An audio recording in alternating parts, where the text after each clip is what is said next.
ang nag-iisa niyang anak at yan ay sila. Dahil sa pag-ibig niya sa bawat isa po sa atin, no, na kung sino man magtiwala sa Kanya ay hindi mapapahamak o pilisingin siya ng perish but eternal life at makakaroon kasama. Bakit kaya? Ang tanong kasi dito, bakit kaya kailangan mag-alay ng buhay ang nag-iisang anak? Ano kaya ang dahilan? Dahil mahal na tayo. Pero bakit kailangan mag-alay? Nakikita po natin sa likod ang isang katotohanan. Dahil lahat po tayo ay nagkasalanan. Ibig sabihin, lahat po tayo ay makasalanan. Hindi tayo makaabot sa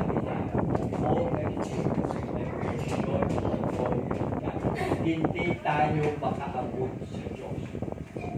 Kahit na sabihin mong lumubot ka na sa sambahan, araw-araw ka magsimba, hindi mo kaya abutin ang Diyos na nagsimba. Ano man ito? Ang Diyos ang gumawa ng paraan. Kaya tinawag na the greatest benefit. Kaya ang Diyos ang gumawa ng paraan sa pamamagitan ng Jesus. Jesus po ay hindi po ordinaryong tao na iniisip natin. Kung hindi, siya ay Diyos na bumaba mula langit papunta dito sa lupa upang maabot tayo. Dahil hindi natin kaya abutin ng Diyos dahil sa kasalanan natin, ang Diyos ang gumawa ng paraan. Siya ang bumaba para abutin tayo lahat. That is the inialay ni Jesus ang pagkadiyos niya at ang buhay niya para maabot tayo. Ngayon, so, inialay ni Jesus yung buhay niya sa cross. Namatay siya para sa lahat po sa atin.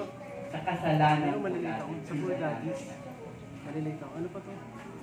Alas 12. Para sa atin yung mga magtitiwala, maniniwala sa ginawa niya sa cross, yun ay makakaroon ng buhay na wala. Makakasama po niya.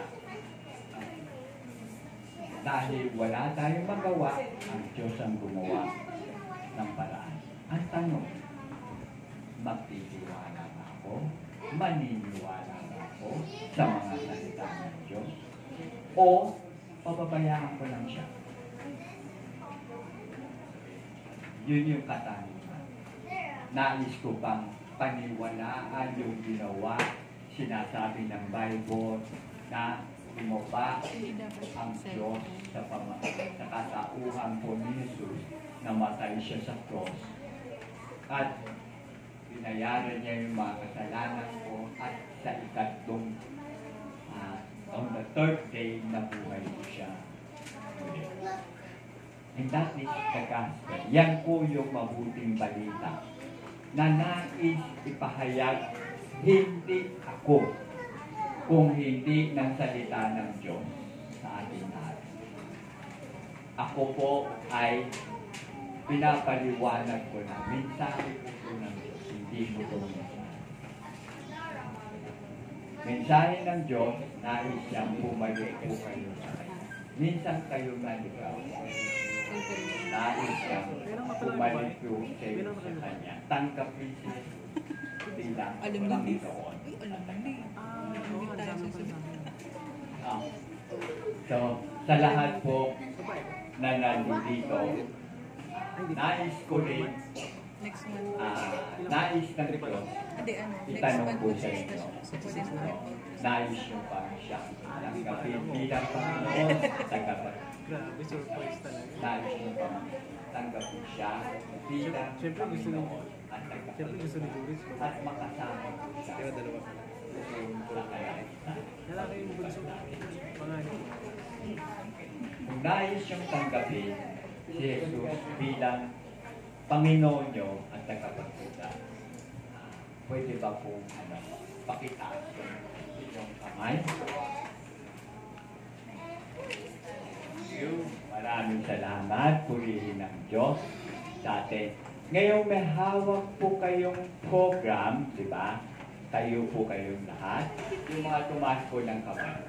Okay? Okay. Sundan po natin yung panalangin nito.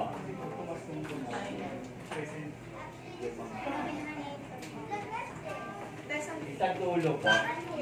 Okay? Ito sasabihin niyo sa Diyos, hindi sa po sa akin. Panalangin po natin kasabayan sa Diyos sa Diyos. Okay? So, sabi dito, okay. Sabay-sabay po tayo, sundan po nyo. Lord Jesus, I need you. I confess that I am a sinner. I believe that you died on the cross, okay, for all my sins. With your help, I will turn away from my sins. Please come into my life.